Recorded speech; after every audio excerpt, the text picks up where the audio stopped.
the thing that we ended with last time, when you have you've got a fixed point of a map. We were thinking of this map as coming from a forced Duffing system. And this was like the right-hand side of the forced Duffing system. But this is actually more generic than that. When you have that, then you need to be careful in terms of interpreting the map, but you've got a stable and unstable manifold for this saddle point, and it leads to a structure that looks like this. Poincare described this as a homoclinic tangle, and it naturally leads to stretching and folding, not necessarily an attractor, and that's a key thing. You can have stretching and folding without an attractor. So this is where things move around along the unstable direction and then come back along the stable direction. And if you look at what pieces of phase space between these stable and unstable manifolds do, they will come back and fold. And if you look at it more carefully, we look at this little box near the fixed point. If I were to highlight the fixed point down here, the saddle fixed point, all the action's happening right next to that. And we look at a square or something that's close to a square, and you follow these different colored rectangles as they kind of map around, go through this homoclinic cycle and come back. Two of the rectangles stay in the square, and then the third one gets kicked out.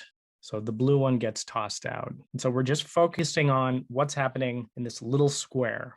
We'll call that map F, and the domain of the square, we're just going to call it D. In this case, the time that it takes to go around was like 6 iterates of our Poincare map or stroboscopic map. So we say up here, F is 6 iterates of P. There was some insight by Stephen Smale, basic mechanism of what's happening in this square, and it's since been called the Smale Horseshoe. So that's what we're going to talk about. So the Smale Horseshoe would be just, we were to focus in on this little box on the left. See me highlighting a box. What's going on in that box? So focusing on the square, I'll just sketch it. So here's D. This is our little square. Topologically, this is what's going on. We have a rectangle, several rectangles. So we divide the square into 3. So we'll call this kind of reddish, the pink. And then down here, greenish. And in the middle, blue.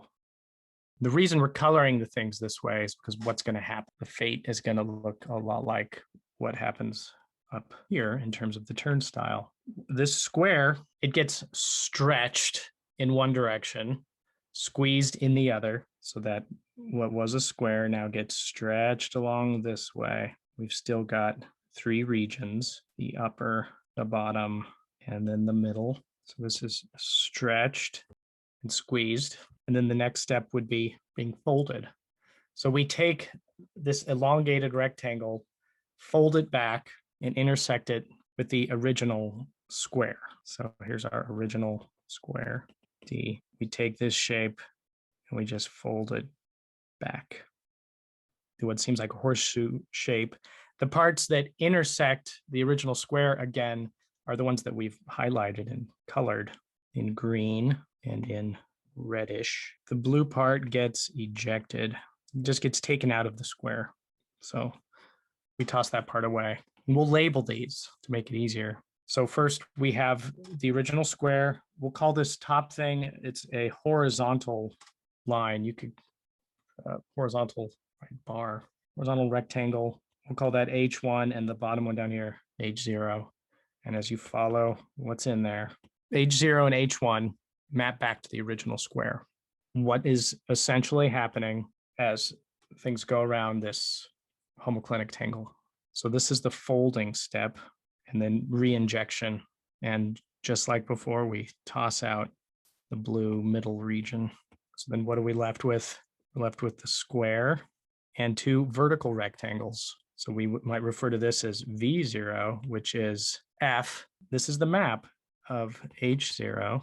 And this part, we'll call it V1, vertical rectangle. It's the mapping of horizontal rectangle H1. And we could color those. It's fun to color stuff. And then there's just nothing in the middle part. That's the part that's been thrown away. But now repeat this process, right? If we repeat this process, what will happen? This construction of you stretch and fold into that horseshoe shape and re-inject, This is called the horseshoe map, or sometimes the Smale Horseshoe, after Stephen Smale. So what's significant about this? Well, just think of it this way. V0, the green left side, those are things that are in the left side of the square. V1, those are things in the right side of the square.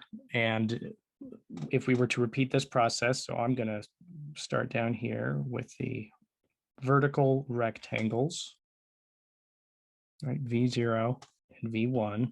Maybe easier to think of them in terms of left side and the right side. If you apply the map again, so then you elongate this, and now we have skinnier rectangles. So we squeeze and stretch and then fold back under this map. And okay, then the outside one is green. The inside one is red. We toss out, so we cut out this part, just toss out. So we're left with only things that are still inside the domain D. And what do we have? We've got, well, the colors track where they originally were. So we have this green is V0, right? And red is V1. Well, now somehow V0 is over here and V1. We could label each of these skinnier things. These are now sets of points that have remained in the map under 2 iterates. So we could label them. I'll label this V0, 0. So the left side basically is now going to be described by 0. The right side described with a number 1. So I'm calling this V00. So maybe I'll write it. We've got V, S0, and then I'll call this S-1. For reasons that'll become clear, hopefully. S0 labels the current side, 0 for left, 1 for right. And S-1 means the previous side. But again, it's going to be a 0 or 1. So this rectangle next to V00, this is V, the current side is 0. And the former side, because it's red, 1. What about this? This is V, it's currently on the right side, so it's 1. And it formerly was on the right side, 1. What about this? V, it's currently on the right side, so 1, formerly on the left side, 0. So these 4 vertical rectangles are all the points that will stay inside. They stay in the domain D under 2 iterates of the map. Not only that, we've labeled them according to where they formerly were. So we have some idea of the past whereabouts from the labeling and just keeping track. Keep doing this process. So repeat this process n times. And what do you think we're going to get? We're going to get a bunch of lines. It looks like at each step, we're getting a factor of 2 additional lines. This was 2 to the 2 rectangles. Here, the map would be, I'm not even going to try to draw any widths. We'll have, these are 2 to the n vertical lines, each with an address, right? We could label each of these lines. They'd be V, S0, S-1, all the way to S-n-1. And the address labels the past whereabouts of the points inside that rectangle, right? We're thinking of n large, but now if you think of n goes to infinity, what do we have? We have an infinite set of vertical lines. It looks like a Cantor set of vertical lines, each of which has a unique address. They each have a unique sequence, infinite sequence of 0s and 1s. You might say each of which is labeled by a unique sequence of 0s and 1s, giving the past whereabouts of points in that line. So I mean that instead of this thing, finishing off at S minus n-1, each one has a sequence that just keeps on going. It's infinite. And we can give this a name.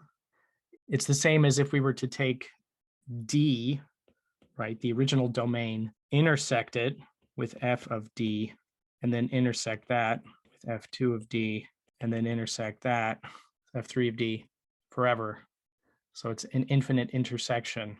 This would be the set of all points that remain in the square domain D under all backwards iterates of F. We're going to label this lambda, capital lambda minus. Right? So by taking D and then all the images, we call F of D the image of D under the horseshoe map, taking this intersection of all future images, we get the set of points that remain in D under all backward iterates of F.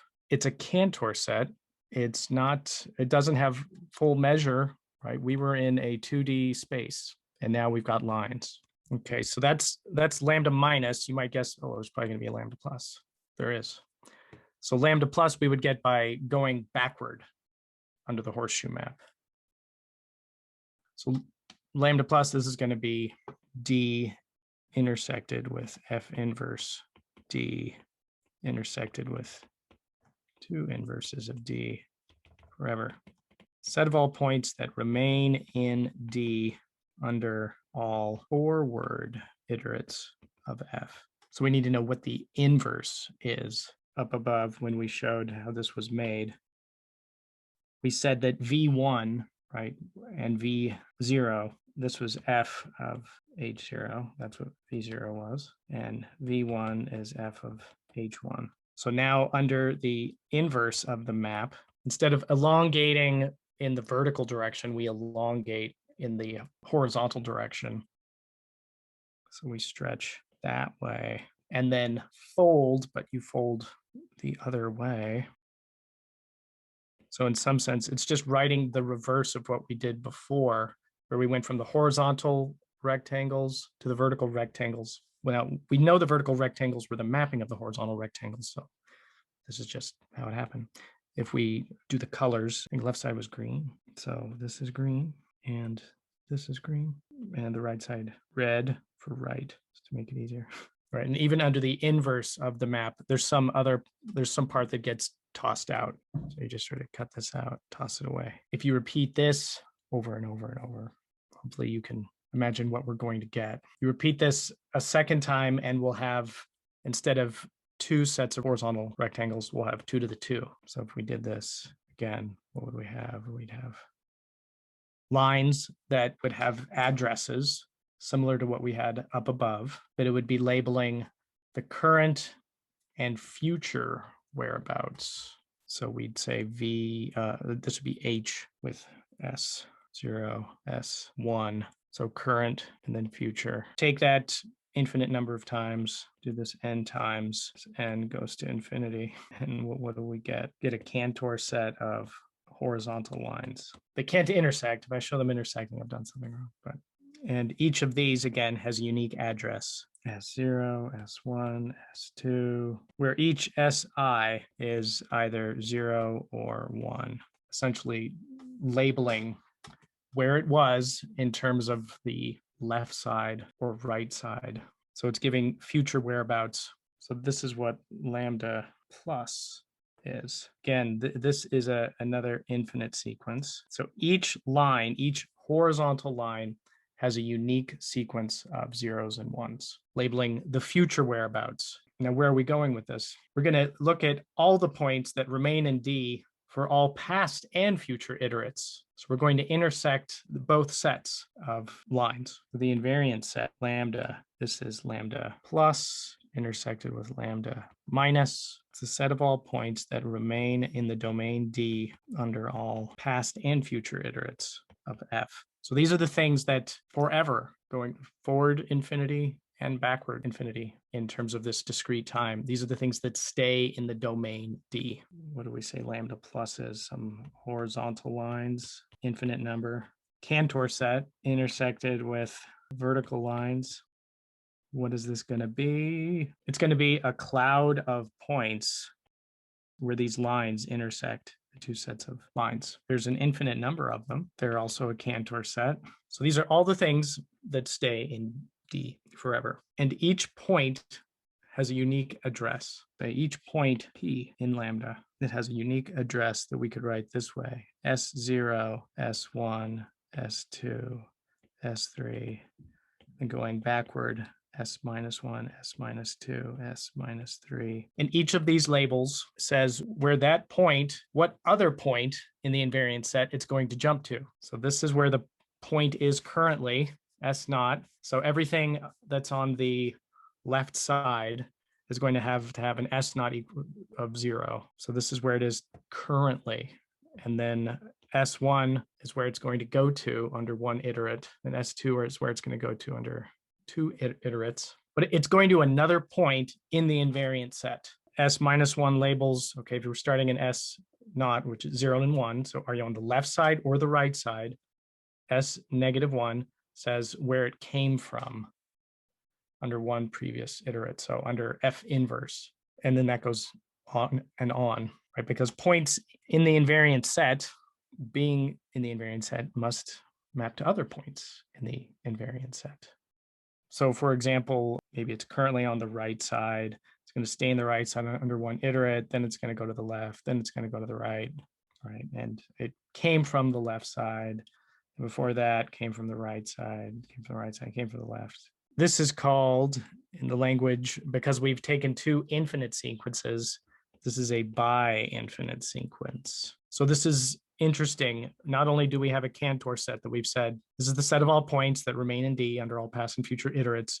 We've given each of them a name and address. So the address labels points P in the invariant set, base points, with respect to their past and future whereabouts, as well as current. That's not, but it's mostly the past and future whereabouts, meaning where they are under the map F. The invariant set is the set upon which we can try to be concrete about chaos and what it means. We could speak of the cloud of points. We could also speak of the sequences and the space of sequences. So I'm going to speak now about something called the shift map. The shift map acts on these points in, we'll call it sigma. It's the space of bi-infinite sequences of zeros and ones. So sigma, don't get this confused with the Poincare map. We're using it in a different sense. Capital sigma, set of bi-infinite sequences of zeros and ones. So each of them is just, it's bi-infinite. We've got S0, S1, and then, Sn. We put a point or dot right before S0, S1, S minus 1, S minus n, where Si is 0 or 1. And this is a space. It's sort of a strange space. In fact, I shouldn't have said set. It is a space by infinite sequences. And we're going to define a metric on this space. So we want to get an idea of what's the distance between two sequences. And this is how we'll do it. We'll write the distance as D between a sequence S and a sequence S bar. We'll write it this way. Delta I equals 0 if Si equals S bar I. So if they agree on the ith entry, we put a 0 because they're the same. If not, we put a 1 if Si does not equal S bar I. We want to make things that agree on a central block closer. So the way that we do that is we divide by 2 raised to the absolute value of I. So what this metric, what this distance does is it says the two sequences are near each other if they are identical on a long central block. Think of two sequences that would agree, say, between negative n and positive n. So S negative n to S positive n. If they're the same, then they're near each other. Maybe they disagree after that, but those all decrease in importance by this factor of 2 over something greater than n. So I haven't yet said what the shift map is. The shift map, we'll write that as sigma. It acts on this space of bi-infinite sequences this way. It takes in S. So if you want, sigma takes in points in this space of bi-infinite sequences and gives another point, space of bi-infinite sequences. This is what it does. What did we do? The key thing is where the dot is. So the dot moved from being right before S naught, S0, to right in front of S1. You could think of it this way in terms of what it does, sort of entry by entry, sigma S. If you look at the ith entry of that, it's the same as Si plus 1. So what does this do? It just moves the dot forward 1. We're not yet thinking of this as related to dynamics, but it is. So how can we think of the shift map? It turns out that the shift map has a countable infinity of periodic orbits of all periods. What does that mean? For example, there are sequences like 0, 1, 0, 1, 0, 1, forever and ever. It means that it repeats.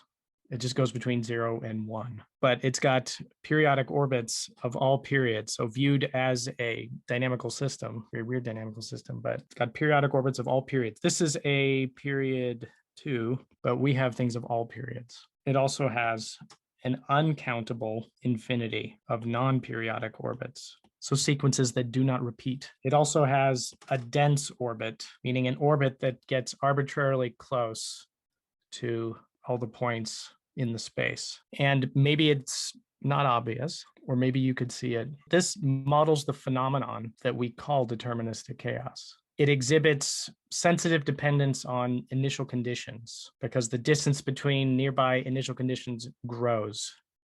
So things that start out arbitrarily close, right? You have two sequences, S and S bar. They're very close under this metric because they agree on a central block. Let's say this central block has a length of capital N.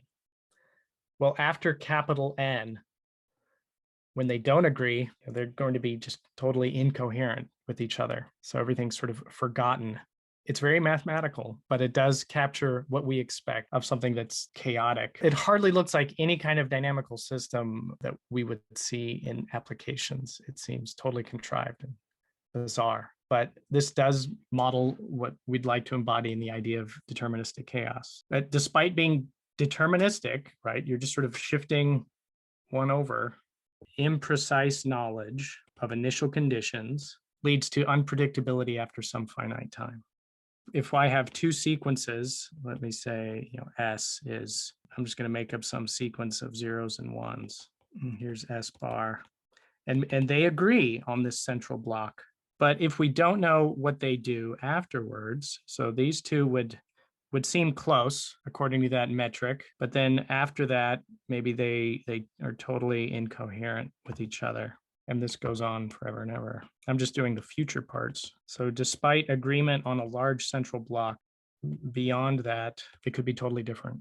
And this captures the idea of when we do anything with a mechanical system, we are measuring the initial conditions to some finite precision.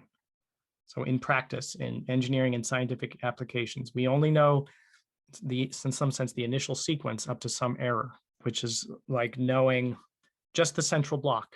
But that central block applies to an infinite number of different sequences that all go off in different directions in the space of sequences. So things get forgotten after that large central block. So in this case, after you've iterated, 5 times or so, two sequences could be totally different. Maybe they might happen to agree later, but this seems bizarre, right? This, like I said, doesn't seem like anything we've seen in applications. But what I want to do is now show how this is connected to the horseshoe map. Just to sneak up here so you could remind yourself, okay, what we're talking about the invariant set of the horseshoe map. So only the horseshoe map are restricted to the invariant set. The dynamics on the invariant set of the horseshoe map is modeled by the shift map. Let me say that again. The dynamics on the invariant set of the horseshoe map are modeled by the shift map. What I mean is there's a change of coordinates that transforms the Smale horseshoe map restricted to the invariant set to the shift map on the space of bi-infinite sequences. So F restricted to the invariant set to sigma. And we could call that phi. It takes points in this invariant set, that cloud of points, right? And just tells us what the sequence is. So this isn't hard. We're just reading off what the sequence is.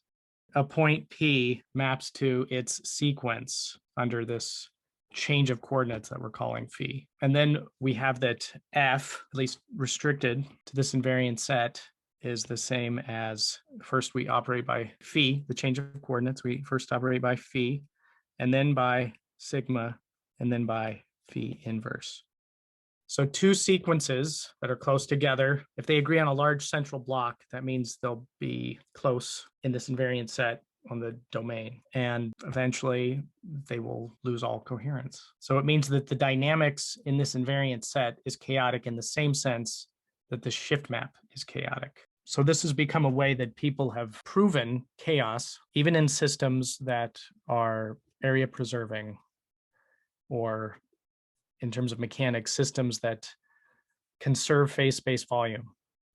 Right? What we've talked about mostly previously are just sets of ODEs where there's volume contraction, like the Lorentz system, and things get attracted to something that's not full measure, and there's chaos on it. And the chaos, when if you take certain slices, you get a Cantor set. Here we get a Cantor set because we're just focusing on a small patch of phase space. And due to the stretching and folding because of the homoclinic tangle, we get that things get thrown out.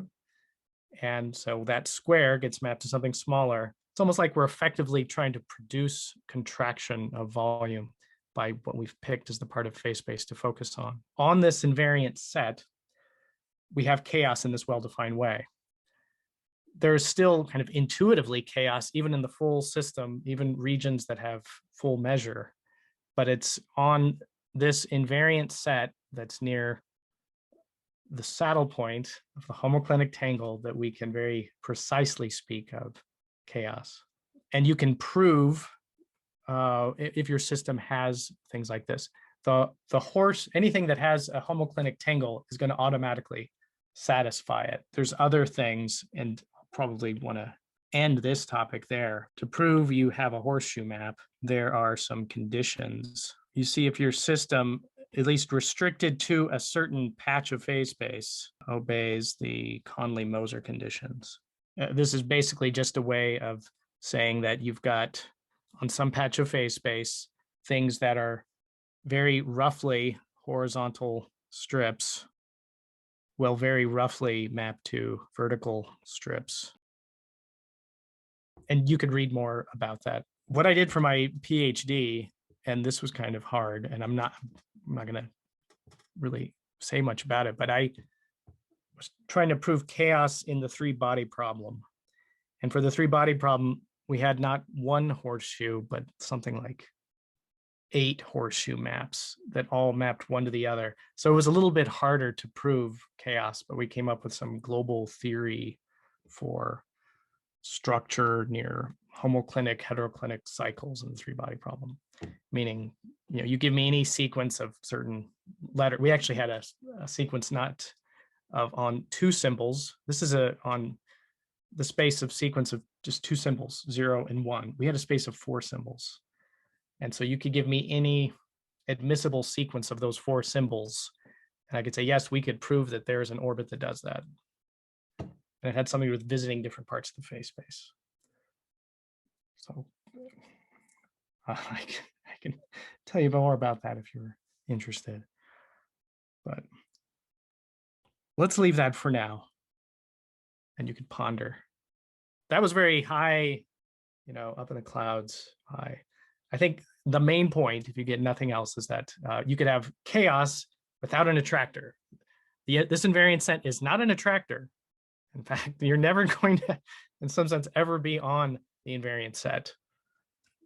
But things close to the invariant set show similar dynamics, so we say it's chaotic. Chaos without attractors. And that's an important distinction because sometimes people assume they have an attractor in their phase space when maybe they don't, and they need to use other tools.